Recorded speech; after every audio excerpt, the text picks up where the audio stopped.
Ya, jadi teman-teman ini adalah orang yang bekerja di kapal, cuman bukan pelaut, non pelaut. Makanya kenapa memang biasanya diminta diminta untuk ngikut training terkait dengan jadi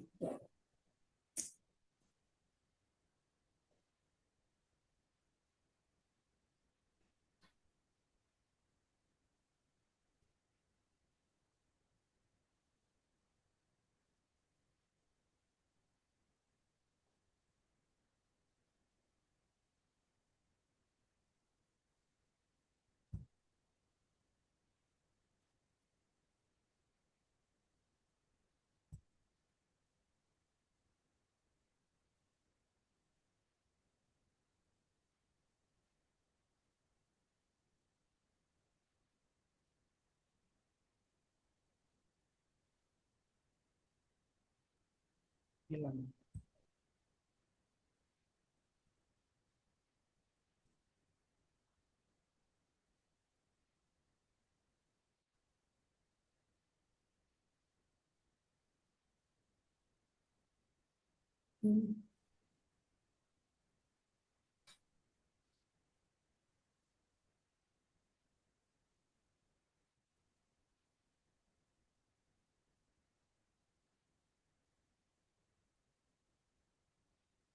Ntar loading nih.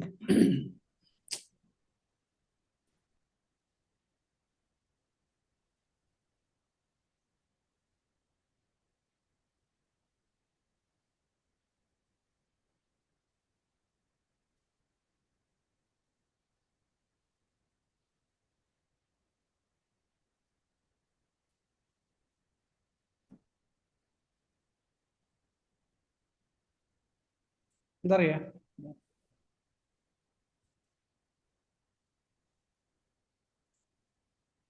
Layarnya hilang.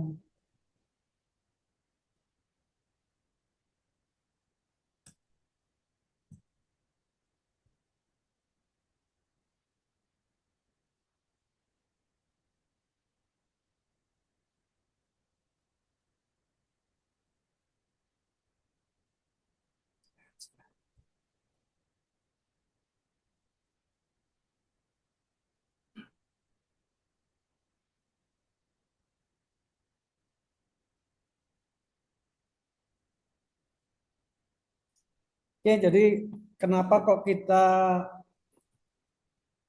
ngambil BSS ini karena teman-teman ini bukan pelaut. Jadi orang yang bekerja di atas kapal, di perairan, non pelaut. Kalau yang pelaut itu harus ngambil, kayak saya harus punya namanya BST, Basic Safety Training. Dan fungsi BST itu yang keluarkan dari Kementerian Perhubungan. Kenapa kok harus BST? Karena BST itu adalah salah satu syarat untuk membuat buku pelaut, Seaman Book. Tapi kalau yang non pelaut itu hanya diperbolehkan untuk mengambil basic si survival dengan standarisasi dari SOLAS atau Safety of Life at Sea. Jadi nomenklaturnya seperti itu. Oke, tujuannya adalah untuk membekali pengetahuan buat peserta, keterampilan, kepercayaan diri, dan membantu kelangsungan hidup mereka jika terjadi insiden di lepas pantai. Prinsipnya apa? Jadi teman-teman ini hanya biar karena gini, di kapal itu potensi bahaya yang paling pertama kali adalah MOB atau man overboard, orang jatuh di atas kapal. Kalau jatuhnya siang masih mending, masih kelihatan. Jatuhnya malam hari. Sekarang kalau jatuh malam hari bagaikan mencari jarum di tumpukan jerami. Oke, sasarannya adalah teman-teman ini paham induksi keselamatan lepas pantai. Kemudian paham terkait dengan PPE, Personal Protective Equipment, baik PPE maupun Personal Survival Equipment. Ya. Kemudian tahan teknik, bertahan hidup. Kemudian peralatannya, ya. Kemudian teknik dasar pengolahan air dingin dan tropis, metode penyelamatan. Sekarang saya langsung aja Kalau teman-teman mendingan langsung lihat videonya. Setuju ya? Oke.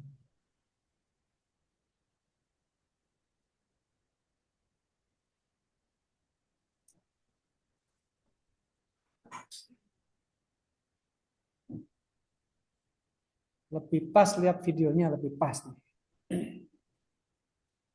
Yang pertama, videonya terkait dengan pemahaman peralatan dulu di kapal.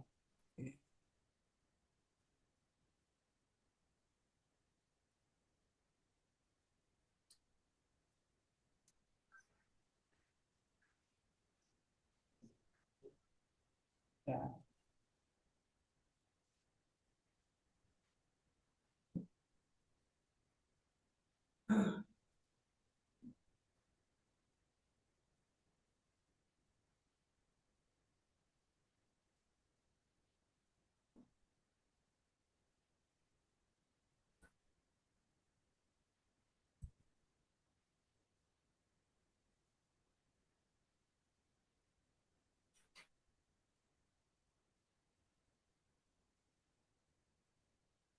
Assalamualaikum warahmatullahi wabarakatuh. Salam safety. Selamat sore menjelang malam. Saya bersama Chief Officer. Wah, ya. Namanya Pak Nuryanto. Tuh, hari ini kita mencoba. Ini juga pembelajaran buat adik-adik mahasiswa ataupun taruna nantinya yang akan bekerja di kapal ataupun di offshore. Salah satu yang harus diketahui oleh teman-teman adik-adik ini adalah alat-alat keselamatan yang ada di kapal. Apa saja sih? Ya, nanti akan dijelaskan oleh beliau ini, Chief Officer selaku pemegang kekuasaan terhadap keselamatan. Yuk. Kebetulan di kapal kami terdapat 10 laptop di masing-masing stasiun. Di sebelah kanan dan kiri ada 5, di sebelah kiri ada 5 juga, dan aircraft ini mempunyai kapasitas masing-masing, ada yang 25 pack untuk 25 pack, ada yang untuk 10 pack sesuai dengan kebutuhan yang ada di atas kapal. Berikut ada juga yang ada 5 juga ini aircraft kami. Masing-masing ada yang 25 pack, ada yang 10 pack untuk apa istilahnya emergency apabila terjadi ship atau kita harus meninggalkan kapal, maka kita harus mempergunakan alat-alat yang sudah terpasang di sini. Oke, next. Kalau untuk kanan kirinya? Untuk kanan kirinya apa, yang untuk passenger yang sebelah kanan atau yang kru sebelah kiri? Untuk yang nomor ganjil ada di sebelah kiri. Oke, nomor ganjil sebelah kiri. Yang nomor genap ada di sebelah kanan sesuai dengan master list yang tertera di masing-masing akomodasi sesuai dengan tanggung jawab dan tugasnya masing-masing apabila terjadi emergency keadaan darurat di atas kapal. Kumpulnya di sini ya? Ya, tempat kumpulnya ya ini. Berkumpulnya di master station. Apabila ada bunyi apa istilahnya kapal keadaan darurat, ada bunyi sirine atau alarm, segera menuju ke master station yang sudah di.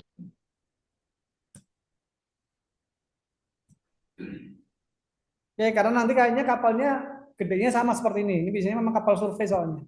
Assalamualaikum warahmatullahi wabarakatuh. Salam safety. Selamat sore menjelang malam. Saya bersama Chief Officer. Wah, ya. Namanya Pak Nuryanto.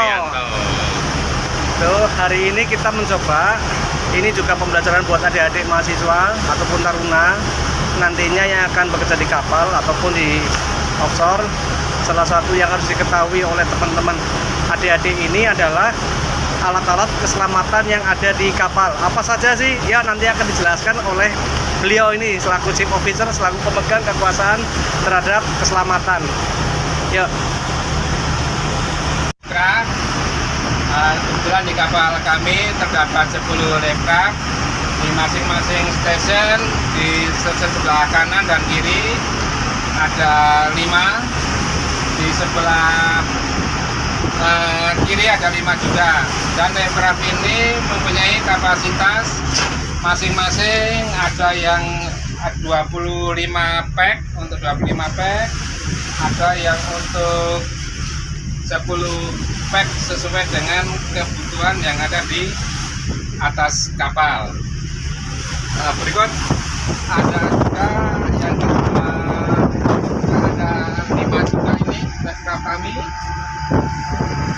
Masing-masing ada yang 25 pack, ada yang 10 pack untuk apa istilahnya emergency apabila terjadi downshift atau kita harus meninggalkan kapal, maka kita harus mempergunakan alat-alat yang sudah terpasang di sini. Oke, next. Kalau untuk kanan kirinya apa yang untuk passenger yang sebelah kanan atau yang kru sebelah kiri? Untuk yang nomor ganjil ada di sebelah kiri. Oke, nomor ganjil sebelah kiri. Yang nomornya ada di sebelah kanan sesuai dengan master list yang tertera di masing-masing akomodasi sesuai dengan tanggung jawab dan tugasnya masing-masing apabila terjadi emergency keadaan darurat di atas kapal. Kumpulnya di sini ya? Ya, tempat kumpulnya ya ini. Untuk berkumpulnya di master station apabila ada bunyi apa istilahnya kapal mengalami keadaan darurat, ada bunyi sirine atau alarm, segera menuju ke master station yang sudah disiapkan. Dan untuk selanjutnya menunggu instruksi dari nahkoda. Siap. Demikian. Oke. Ada lifebuoy juga.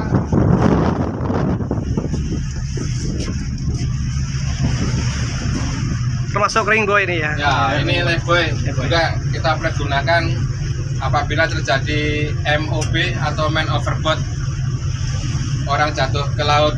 Nah, kita pergunakan lifebuoy yang ada di kapal. Oke, siap. Oke, untuk next kita punya sat di bris ada 2. Maksudnya apabila kita terjadi emergency, kita penjelasan dulu. Itu ring buoy tadi, yang lifebuoy itu harusnya harusnya ditambahin tali sepanjang minimal 25 meter. Fungsinya buat apa? Kalau ada orang jatuh ke laut, dilempar trow ya, tambangnya yang ujung masih kita pegang. Harusnya seperti itu.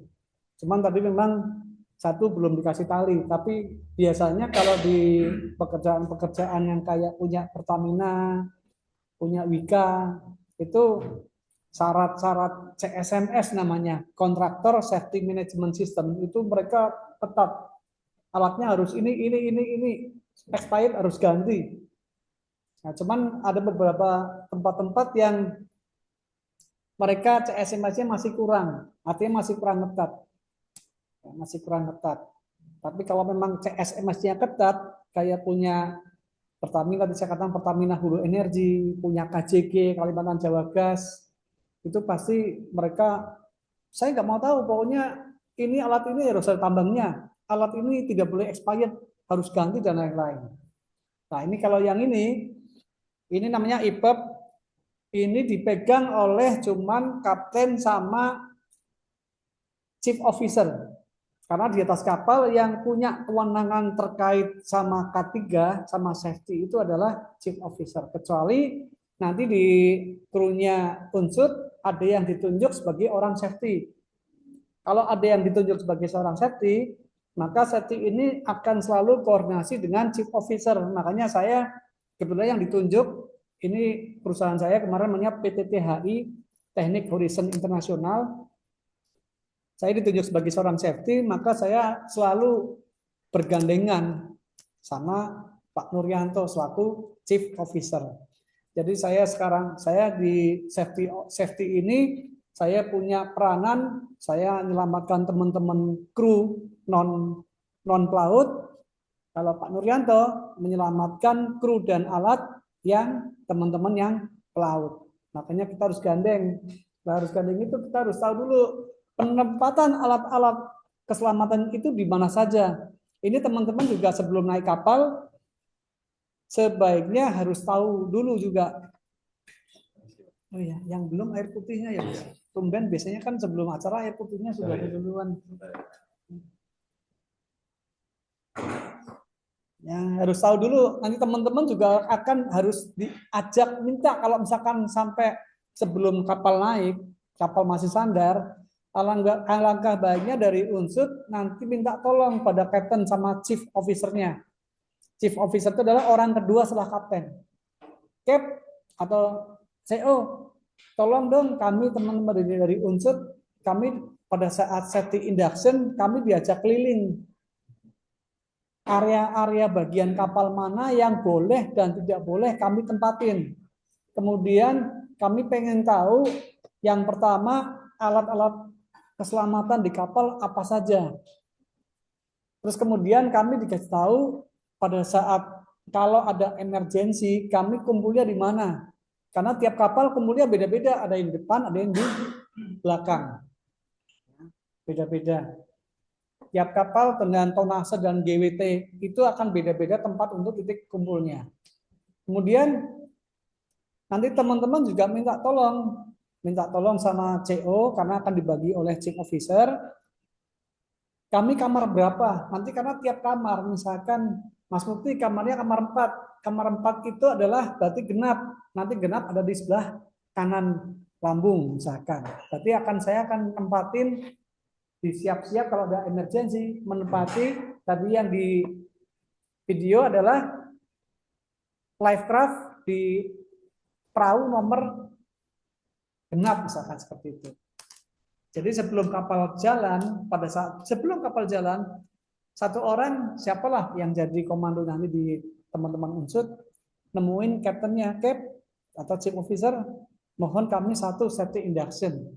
Kedua, saya mohon kami teman-teman diajak keliling tur kapal itu apa saja yang ada di situ, termasuk alat keselamatan, kemudian alat-alat keselamatannya, kemudian tempat untuk evakuasi, sampai terkait dengan tempat yang boleh dan tidak boleh didatengin. Karena ada beberapa tempat yang tidak boleh didatengin itu termasuknya satu adalah engine room. Ya, engine room. Kemudian limbah boleh enggak? Ya, pengelolaan limbah di kapal boleh enggak? Kalau ternyata nanti ada terkait sama tadi apa Mas? Iya, bahan kimia nanti bisa ini karena buat penelitian kami juga harus tahu. Nanti tinggal ngomong sama kapten sama chief officer. Ya, pokoknya sebisa mungkin alat-alat yang ada sekarang yang kita tunjukkan sekarang lihat video, kami harapkan nanti teman-teman menanyakan, jangan sampai terlewatkan. Lanjut. Jangan lupa kalau turun kita harus membawa lifecraft ini akan memancarkan sinar yang diterima oleh stasiun terdekat dengan jarak 3-4 nautical mil.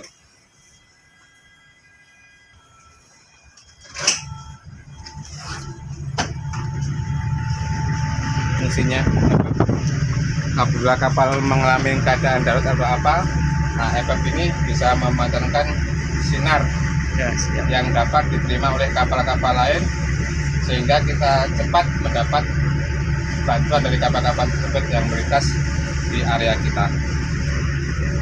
Oke, kalau ini? Ini untuk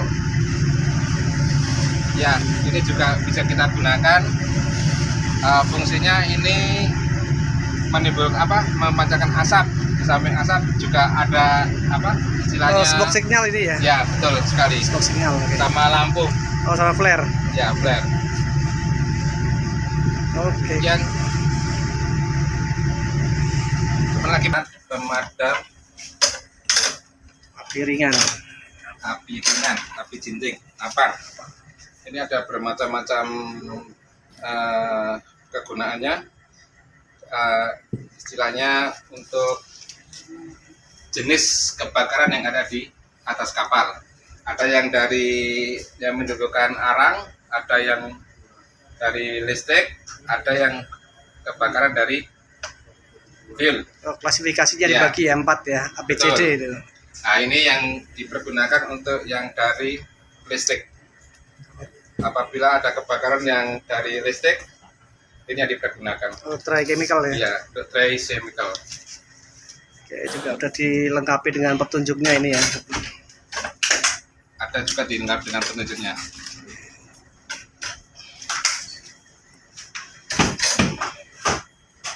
Next, kemana lagi Pak? Ada fire hydrant. Apabila kita mengalami kebakaran yang besar, kita menggunakan fire hydrant. Adapun kelengkapan dari fire hydrant, kita punya hose, kita pergunakan hose yang panjangnya sekitar 25 meter. Nah, ini ujungnya hose, ini berupa spray. Ini ada 2 jenis, yaitu yang water jet sama yang spray jet. Ya. Oh, ini pilarnya ya? Pilarnya ada berapa? Ya.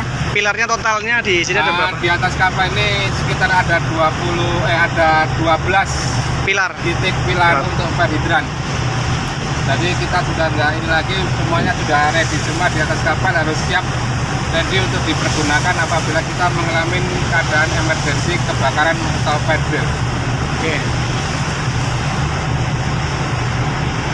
Next kita kemana lagi Pak? Oke. Kalau yang di atas itu apa Pak? Itu PV pump. Mau ke atas kah? Iya boleh. Ini ada lagi, ini namanya PV pump. Kebetulan di kapal kami ada 3 terminal PV pump. Ini dipergunakan apabila ada, kebetulan kita kerjanya di offshore. Jadi apabila ada kebakaran di platform atau di station, nah kita menggunakan PV pump tersebut dengan jangkauan yang sangat jauh. Berarti fungsinya lebih ke arah untuk bantuan di offshore ya? Ya betul. Lebih fungsinya lebih banyak sana. Bantuan ke arah offshore ataupun ke platform ya paling ya? Atau kapal lain yang mengalami keadaan kebakaran. Sehingga kita bisa bantu pemadaman dengan alat. Oke. Ya, siap, siap. Di kapal kami ada 3, yaitu di kanan.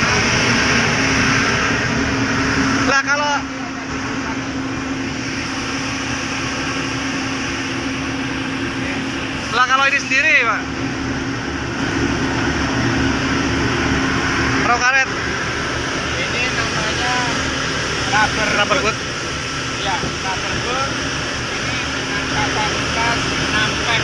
6 orang ya, 6 orang kapasitasnya dengan tenaga pendorong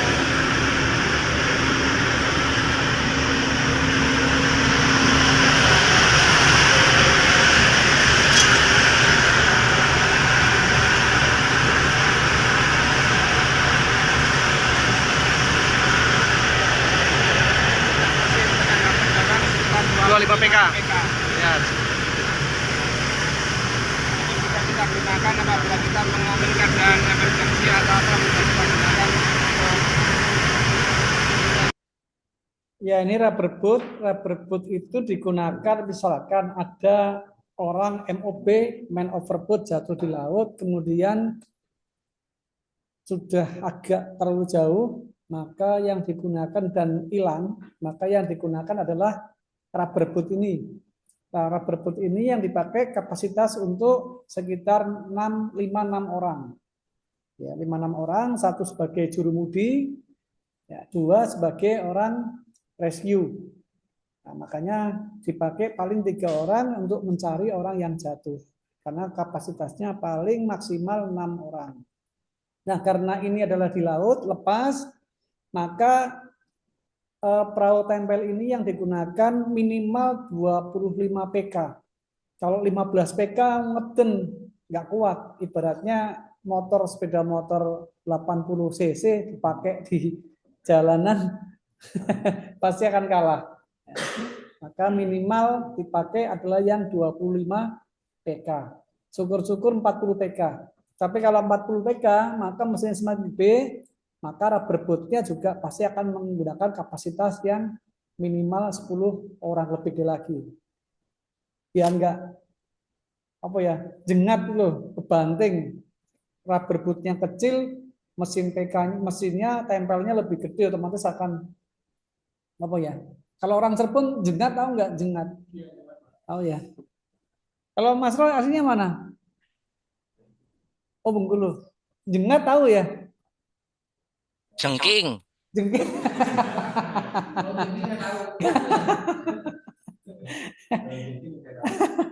Ya itu oke, kita lanjut.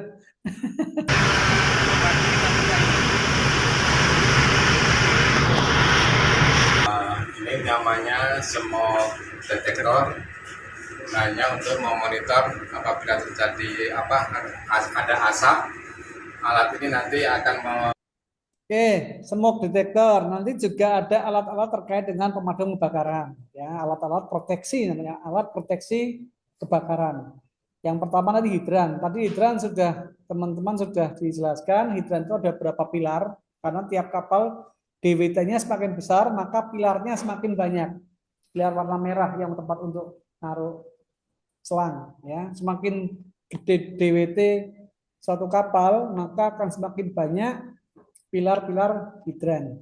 Makanya teman-teman harus tahu nih di mana-mana, termasuk APAR. APAR harus tahu juga. Ya, baik yang kru pelaut maupun yang non pelaut harus tahu. APAR-nya di mana? Nanti suatu ketika ada yang pas di tempat mana lihat kebakaran, masa harus mengembali orang. Makanya teman-teman harus tahu dulu, oh ini ada apa? Cara makanya seperti ini. Nah, nanti sebelum berangkat, pokoknya 1 hari, kalau bisa 1 hari sebelum berangkat, itu minta safety induction full dulu. Apa sih alat-alat kapalnya, cara penggunaan dari hidran sampai ke APAR. Karena hidran sama APAR akan beda.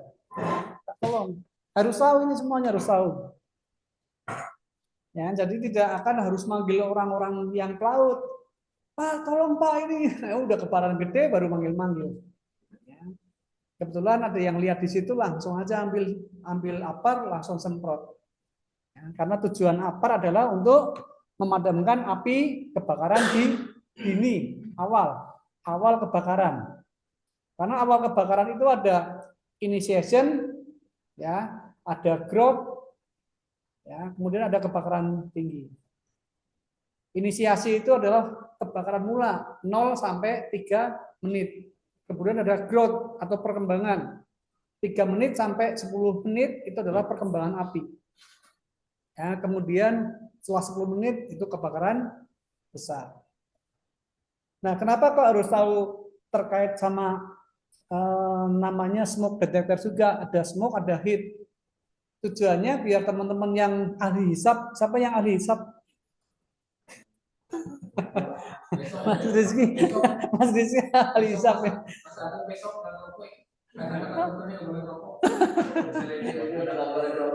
Ya, enggak sih di sana boleh ngerokok, tapi biasanya ini kan dikasih tahu tempat-tempat yang boleh ngerokok sih sini. Takutnya pada saat ngerokok kita dekat sama smoke detector, nyala nanti bunyi dikira kebakaran. Ya, makanya nanti minta tolong tempat-tempat mana yang ada smoke detector, ada heat detector juga. Takutnya kita ngerokok, cuaca semakin panas, detektornya yang heat nyala. Oke, lanjut. Apa istilahnya, bunyi, alarmnya akan bunyi. Jadi kita tahu ada asap apa yang menyebabkan asap. Jadi kita tahu bahwa itu ada kebakaran. Adapun ini ada 2 jenis, yaitu smoke detector dan heat detector. Oke, ini yang smoke detector. Kita nyari yang heat detector. Saya lihat ini Pak Nur ada alarm ya sih ya. Ini koneksinya langsung di MCFA main control fire alarm apa berdiri sendiri? Ini langsung di kontrol alarm. Jadi apabila ada emergency apa-apa itu langsung bunyi. Apabila ada. Nah, di sini disebutkan apa sih tadi saya sebutkan ada MCFA, main control fire alarm. Jadi biasanya di deck di ruang kemudi itu ada kotak merah, ada lampu-lampu indikator. Lampu indikator itu adalah namanya MCFA, Main Control Fire Alarm. Jadi di bagian kapal yang kebakar nanti akan terkoneksi sama MCFA yang ada di ruang kemudi. Jadi orang-orang yang di deck itu akan lihat, oh kebakarannya di lantai dasar, oh kebakarannya ada di ruang makan, oh ada kebakaran di ruang engine, oh ada kebakaran di geladak dan lain-lain. Nanti akan kelihatan. Ya, nanti teman-teman juga harus paham. Nanti ada yang mainnya di deck ya. Nah, main di deck. Suatu ketika ada nyala, lihat. Kadang captain ataupun chief officer itu kadang nggak selalu akan di deck. Karena dia juga nanti jadi untuk memastikan kapalnya dalam keadaan safety atau enggak. Nah, suatu ketika chief ataupun captainnya tidak ada di deck, yang ada itu hanya jurumudi cuma duduk aja. Suatu ketika teman-teman ada yang lihat lampu ketik bunyi alarm sama lampunya ketik, nanti kan tahu, oh di ruang geladak 3, oh ada di ruang tidur kamar nomor sekian, oh ada di kontrolnya kelihatan. Kot yang penuh ataupun ada kebakaran di kamar mesin atau dimanapun yang menimbulkan panas, ini akan berbunyi alarm ini. Kalau panel MCF-nya sendiri di mana, Pak? Ada di atas. Oh, ada diajukan ya. Ya. Jadi kita memang benar-benar safety. Di sini juga ada overheat.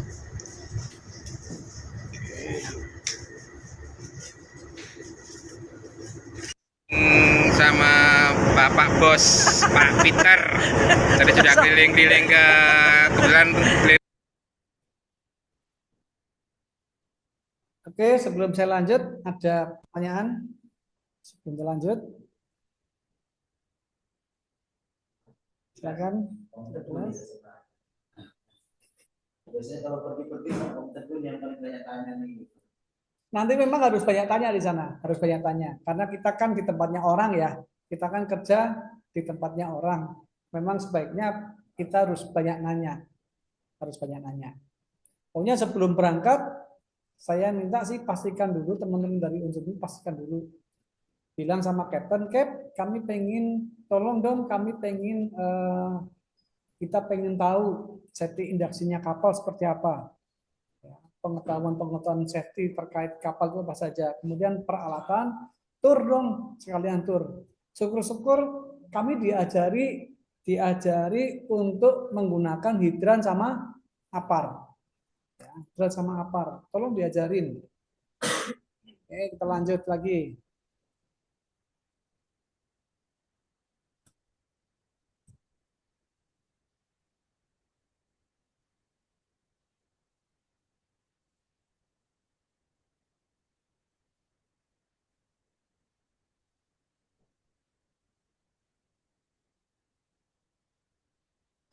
Maklum, ini laptop jadul.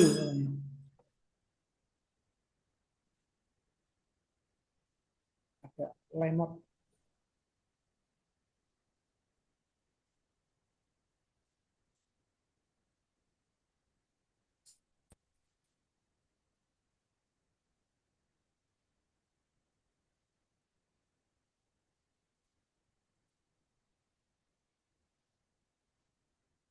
Kayu lagi, Mas.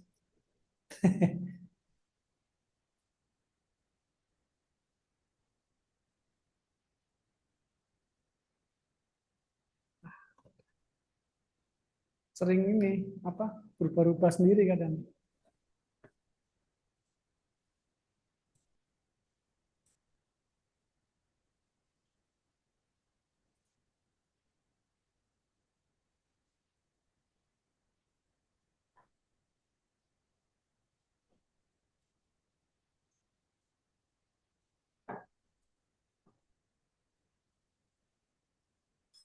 Oke, survival adalah kemampuan untuk tetap hidup ketika hidup Anda terancam. Sebelum, selama, atau setelah kecelakaan. Pada saat maupun pasca. Bahaya terhadap lingkungan kehidupan muncul dengan sendirinya karena di atas kapal kita nggak tahu. Tadi saya udah sempat cerita dikit, teman-teman saya dari Apeli Semarang, dan saya karena saya orang Apeli Semarang, saya pelaut, teman-teman saya itu banyak yang sudah meninggal di atas kapal. Saya nggak nakut-nakutin, tapi memang kenyataannya lebih banyak kena angin. Ya orang Jawa bilangnya apa? Angin duduk ya. Angin duduk. Padahal jantung ya. Angin duduk jantung kan. Padahal jantung. Jantung itu juga terkait dengan masalah cuaca. Cuaca kapal itu kadang ekstrim. Kadang kita tahu-tahu kerasa apa ya, dingin. Kadang-kadang terasa dingin banget.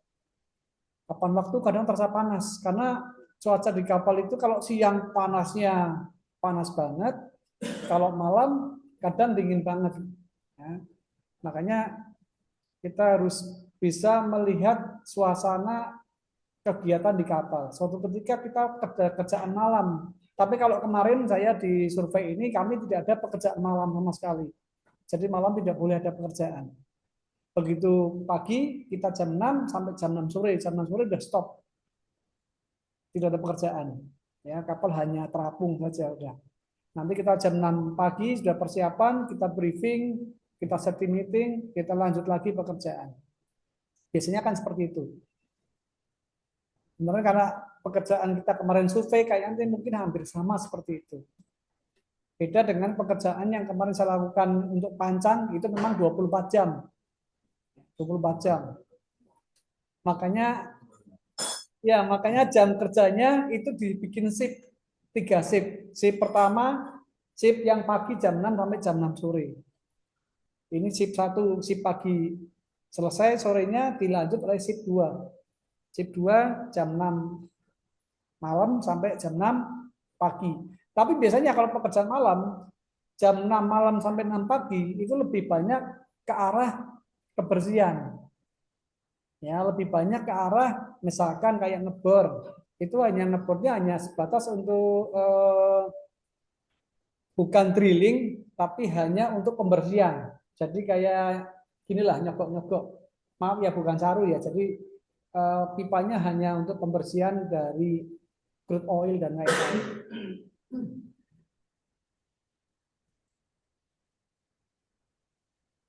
Oke, kalau jam, saya kira ini pengetahuan dasar zaman pramuka. Ya, jam digunakan untuk pegangan kita melihat arah mata angin. Tapi di kapal sudah banyak kompas, jadi seperti ini sudah banyak ditinggalkan. Tapi paling enggak kita tahulah, kita harus tahu dikit cara megang jam di atas, ya, pegang secara horizontal, arahkan jarum ke arah matahari. Kita nggak tahu ya, misalkan kita blank kalau pagi sih kelihatan, tapi kalau malam susah. Malam kita hanya zaman kita kecil itu tahunya apa? Lintang kemukus, kemudian apa? Gubuk penceng dan lain-lain. Oh, kalau gubuk penceng berarti arah selatan.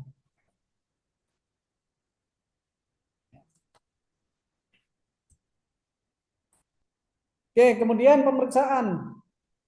Induksi keselamatan lepas pantai, persiapan untuk pergi. Makanya tadi saya bilang sebelum pergi teman-teman sebaiknya minta benar-benar sama Captain, Chief, tolong ini kami kan bukan orang kapal, kami bukan pelaut, kami hanya pekerja di atas kapal.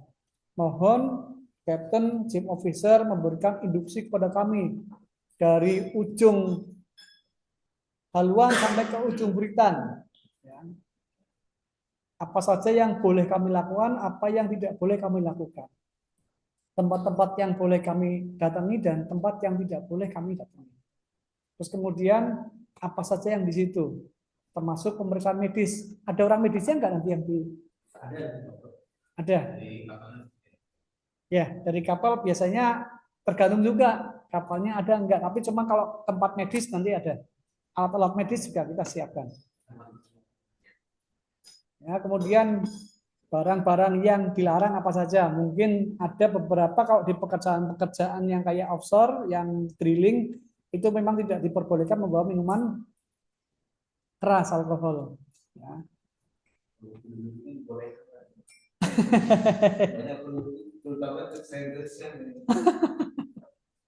buat anget-anget.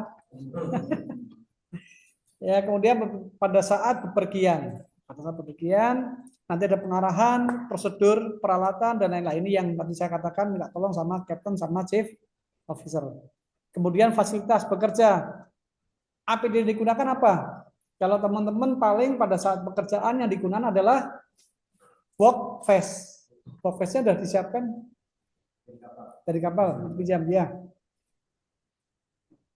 Terus kemudian mengikuti SOP-nya. Nanti ini SOP juga teman-teman nanti bisa tanya SOP di pekerjaan di kapal ini apa saja. Nanti paling enggak biar dijelaskan semua.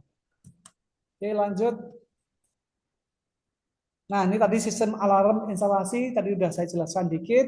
Titik kumpul nanti kita lihat videonya sedikit. Kemudian lokasi skoci juga kita lihatkan videonya. Rencananya rute evakuasi, nomor darurat ini nanti minta juga. Kemudian lokasi peralatan tadi sudah dijelaskan lewat video. Kemudian tinggalkan fasilitas. Ya, kemudian dengarkan apa yang jadi instruksi kapten dan chief officer. Ya, instruksinya seperti apa? Nanti pada saat teman-teman mendengar ada alarm 7 alarm pendek dan 1 alarm panjang, itu artinya ada marah bahaya. Ada bunyi peluit kapal, siul kapal, tit, tit, tit, tit 7 kali. Kemudian diikuti terakhir adalah siulan panjang 1 kali. Dat, itu artinya berarti teman-teman harus segera meninggalkan tempat bekerja menuju ke titik kumpul aman. Terus kemudian kenapa ke titik kumpul aman? Karena memang disitulah tempat kumpul dan disitulah di kanan kiri teman-teman nanti ada namanya live craft. Ya, live craft itu akan dibagi sesuai dengan nomor kamar. Ya, nanti harus ingat-ingat. Oh, nomor kamar saya nomor 2. Nomor 2 adalah nomor genap. Berarti saya ada di barisan sebelah kanan. Oh, kamar saya kamar 3. Kamarnya ada yang 2 kamar, ada 2 kasur, ada yang 4 kasur. Oh, kamar saya kamar 3. Kamar 3. Berarti saya kamarnya ganjil. Berarti saya ada di sebelah. Dan biasanya di kamar, di atas lemari itu ada life jacket. Ya, ada life jacket. Bukan workplace ya, ada life jacket yang khusus yang sesuai dengan nomor kamar. Tapi ada nomor kamar. Jadi yang dipakai yang itu. Jangan dipakai yang untuk workplace. Workplace hanya alat panggung untuk bekerja, bukan untuk berlama. Karena beda. Workplace tidak bisa bertahan lama. Tapi yang bertahan lama adalah ambil yang ada di atas lemari. Iya, kalau nomor saya juga, nomor 3 saya nomor 1 juga.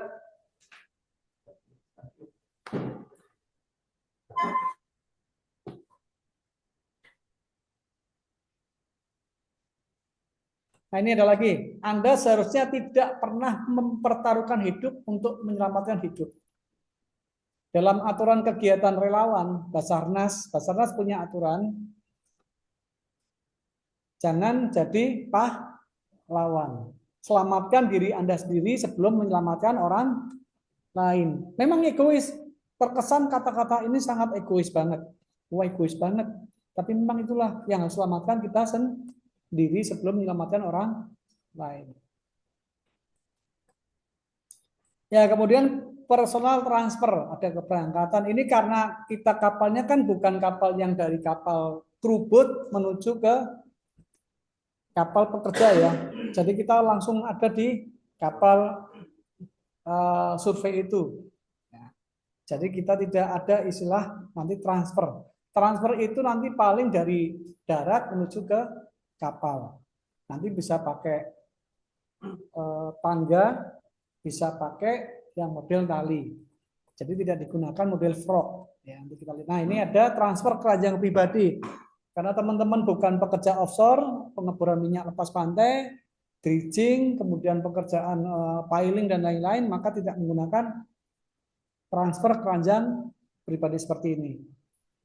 Nah, ini hanya untuk pekerjaan memindahkan orang yang berada di kapal kru boot, jadi kapalnya itu hanya untuk tidur, menuju ke kapal offshore. Tapi teman-teman langsung full ada di situ semua. Makanya tidak menggunakan transfer keranjang pribadi. Ya, ada juga yang model frog. Ya, model frog ini juga tidak dipakai. Oke, saya lanjut aja yang tidak. Ya, frog ini menggunakan kren. Ya, ada yang 3 orang, ada yang 6 orang, ada yang 9 orang. Masing-masing ada yang 6 orang, ada yang 9 orang. Nah, ini yang saya maksud adalah kalau teman-teman ini kerjanya di offshore di platform pengeboran minyak lepas pantai, maka teman-teman tidurnya tidak di sini, tapi tidurnya ada di trubut. Jadi baru ada transfer. Transfer menggunakan prop ini kita gunakan nama pakai kantor karena nggak mungkin kita mendekat sini. Ini kalau kena ombak, kalau pas lagi ombaknya tenang, kita bisa dekat, bisa mepet. Cuma kalau pas ombaknya gede, mepet bisa nggak? Jelas nggak bisa. Takutnya ini malah menghajar platformnya bisa ambruk, orang dari sana ambruk semua. Dan tempat-tempat pengeboran ini yang dilakukan adalah masih ada minyak yang dari pipa drilling. Dan kok pecah malah jadi oil spill. Lanjut.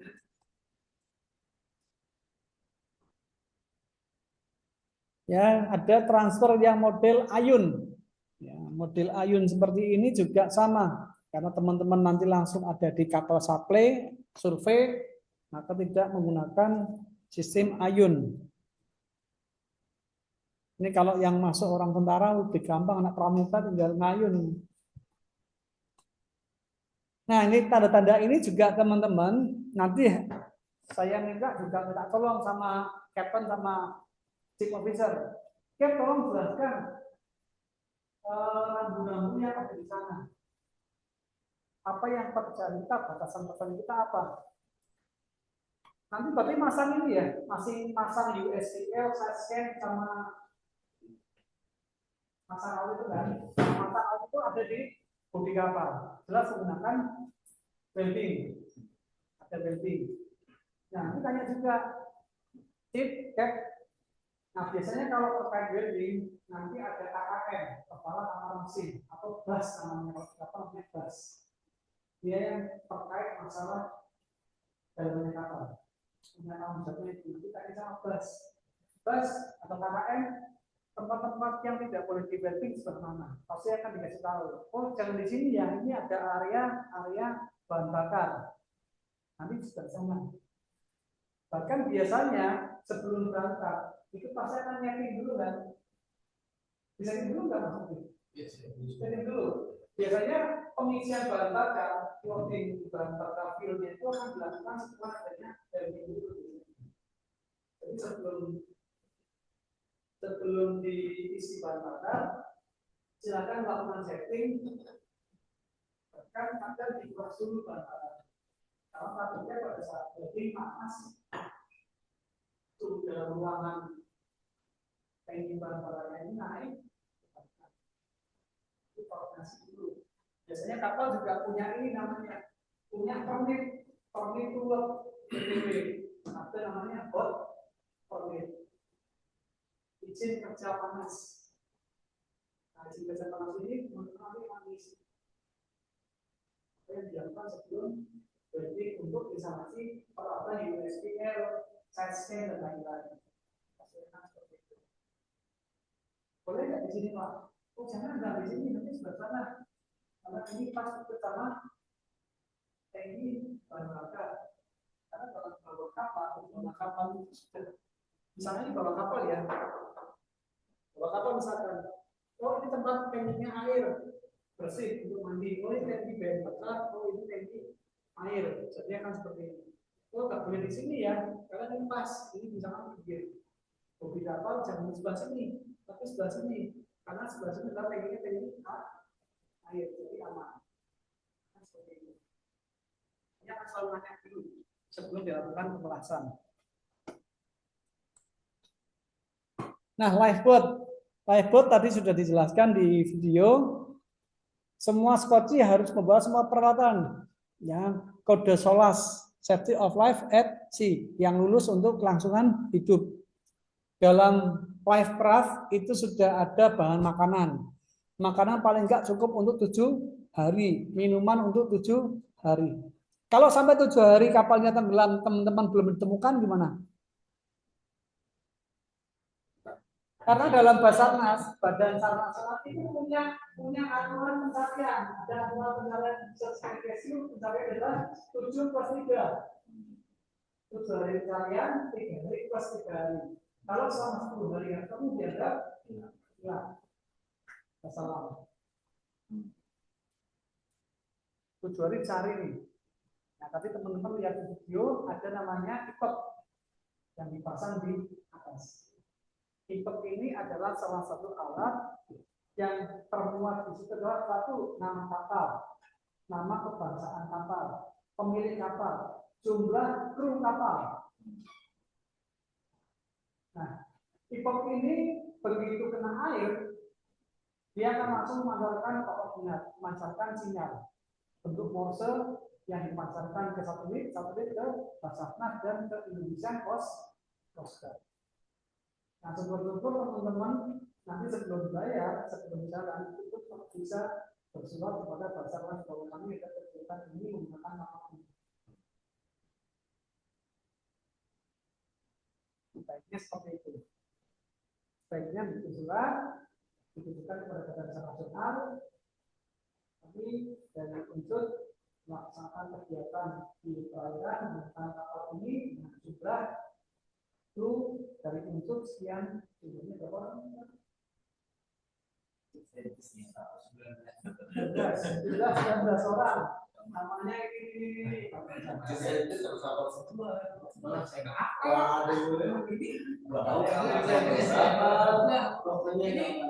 ini baru datang ini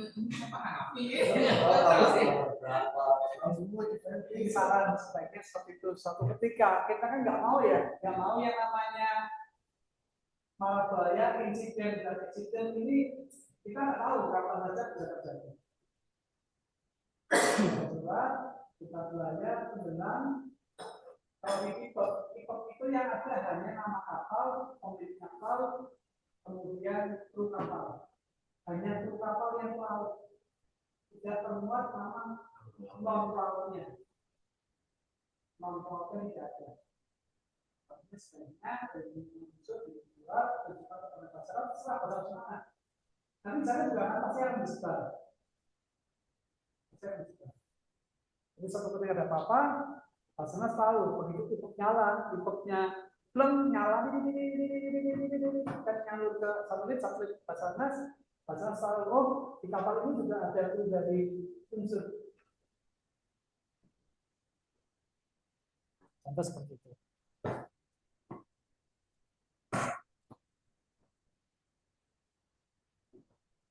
Oke, lanjut. Nah, ini kapal untuk penyelamat. Kapal penyelamat kalau ini nggak ada, ini untuk kapal-kapal kecil yang besok dipakai di kapal survei.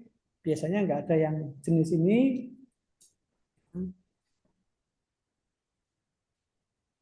Jarang ada. Kadang ini kapal-kapal yang gede.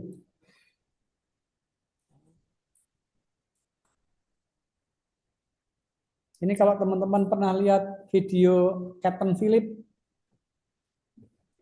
pernah lihat film Captain Phillip yang disandra orang Somalia? Nah, ini yang dipakai ini.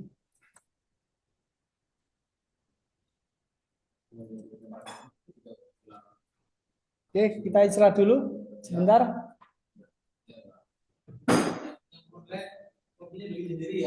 Ya. Yang online kopinya bikin diri. Tehnya bikin sendiri. Gak bener ini, nggak ada mendoannya di sini.